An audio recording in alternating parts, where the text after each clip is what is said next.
சத்குருவே சரணம். ஜாதகத்தில் 3வது இடம் நல்ல பிளேஸ்மெண்ட் ஆகிருக்கு. 3வது கிரகம்னா 3வது இடத்தில் சூரியன் பிளேஸ்மெண்ட் ஆகிருக்கு. சூரியனோட 3ஆம் அதிபதியும் அந்த இடத்துல பிளேஸ்மெண்ட் ஆகிருக்காருன்னா அந்த வீட்டு அதிபதி 3ஆம் அதிபதி ஏதோ ஒரு கிரகம் இருக்காருன்னு நினச்சிங்களேன், அதோட சூரியனும் 3ஆம் அதிபதியோட பிளேஸ்மெண்ட் ஆகிருக்காருன்னா அந்த ஜாதகன் ரொம்ப புத்திசாலி, ரொம்ப தைரியமானவன், கஷ்டத்துலேயும் தைரியத்தை விடாத அவன் சண்டை போடுவான், தைரியத்தை விடமாட்டான்.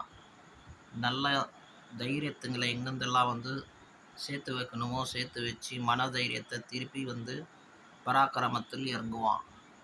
அதே அந்த இடத்துல ராகுவோட சேர்ந்துருக்கு 3ஆம் அதிபதினா இன்னும் மகா பராக்கிரமாவான், இன்னும் புத்திசாலித்தனம் வரும், சாத்துரியம் இருக்கும், எல்லா விதமான யுக்திகள் கையாளுந்து வெற்றியை காணுவான்.